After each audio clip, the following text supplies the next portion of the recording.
আল্লাহ মানুষকে সৃষ্টি করেছেন কষ্ট সহ্য করার জন্য, এবং তিনি মানুষকে সৃষ্টি করেছেন ভারী বোঝা বহন করার জন্য। লাকাদ খালাকনাল ইনসানা ফি কাবাদ। আমরা অবশ্যই মানুষকে সৃষ্টি করেছি ভারী বোঝা বহনের জন্য এবং কঠোর পরিশ্রমের জন্য। মানসিকভাবে আপনি লড়াই করছেন, শারীরিকভাবে আপনি সহ্য করছেন, আপনি লড়াই করছেন। হতে পারে আপনি স্বাস্থ্যের জন্য লড়াই করছেন, আর্থিকভাবে লড়াই করছেন, মানুষের কারণে লড়াই করছেন।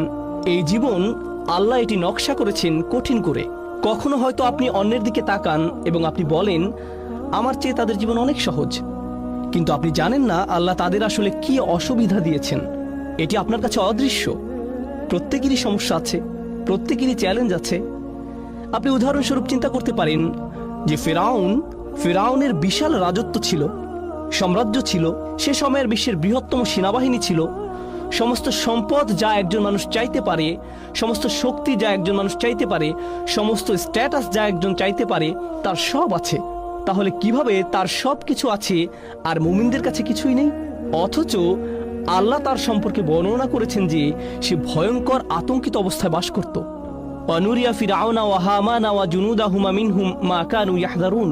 তারা ভয়ের মধ্যে বাস করত। সে রাতে বিভিন্ন দুঃস্বপ্ন দেখত। সে কোনো কিছুতেই শান্তি পেত না। কখনো কখনো মানুষের কাছে বস্তুগত জিনিস থাকে, কিন্তু তাদের মনে শান্তি নেই। কখনো কখনো মানুষের শারীরিক সুস্বাস্থ্য থাকে, তবে তাদের মানসিক স্বাস্থ্য ভালো থাকে না, তাদের মানসিক শান্তি নেই। সুতরাং সমস্ত মানুষকে আসলে সংগ্রামের মধ্য দিয়ে যেতে হয়, এবং এটি বিশ্বাসী এবং অবিশ্বাসী সবার ক্ষেত্রেই প্রযোজ্য। সুতরাং প্রথম যে জিনিসটি আমি আপনাদের সকলের কাছে পৌঁছাতে চাই এবং একই সাথে নিজেকেও মনে করিয়ে দিতে চাই, তা হলো আমরা বিশ্বাসী, কিন্তু এর অর্থ এই নয় যে তার ফলে আমাদের সমস্যাগুলো অদৃশ্য হয়ে যাবে। এটি এমন নয় যে আমি বিশ্বাসী তাই আমার কোনো দুঃখ থাকবে না, অথবা কারণ আমি বিশ্বাসী তাই আমি কোনো কিছু নিয়ে উদ্বেগ অনুভব করব না, আমার পারিবারিক সমস্যা হবে না, বা আমার আর্থিক সমস্যা হবে না, স্বাস্থ্যগত সমস্যা হবে না, বা অন্য যে কোনো কিছু।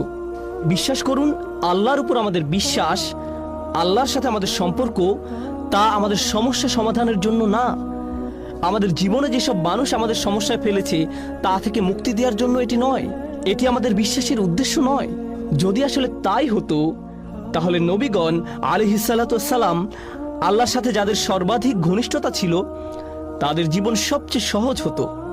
তারা ভাবতেই পারত যে তারা দোয়া করবে আর তাদের সমস্ত সমস্যা অদৃশ্য হয়ে যাবে। কিন্তু যদি আপনি নবীদের জীবন অধ্যয়ন করেন, তারা আল্লাহর নিকটতম মানুষ আলাইহিসসালাতু ওয়াসসালাম, কিন্তু তাদের জীবন সবচেয়ে কঠিন। আবারও বলছি, তাদের জীবন সবচেয়ে কঠিন, এবং কখনো কখনো তাদের কাছে সবচেয়ে কঠিন সময় আসে, এমনকি দূরের শত্রুদের কাছ থেকে নয়, এটি তাদের নিজেদের পরিবার থেকে আসে। অন্য কথা, এটি তাদের কাছে আসে তাদের থেকে তারা পালাতে পারবে না। তারা প্রতিদিন তাদের সাথে আছে, তারা তাদের সাথে তাদের পুরো জীবন কাটাচ্ছে, কিন্তু তারা এই সমস্যাগুলি থেকে দূরে যেতে পারছে না। সুতরাং মানুষকে আসলে তৈরি করা হয়েছে এবং এমন একটি পরিস্থিতিতে পাঠানো হয়েছে যে তাদের প্রতিনিয়ত লড়াই করতে হবে, তাদের মোকাবেলা করতে হবে খুব কঠিন পরিস্থিতি, খুব কঠিন সময়।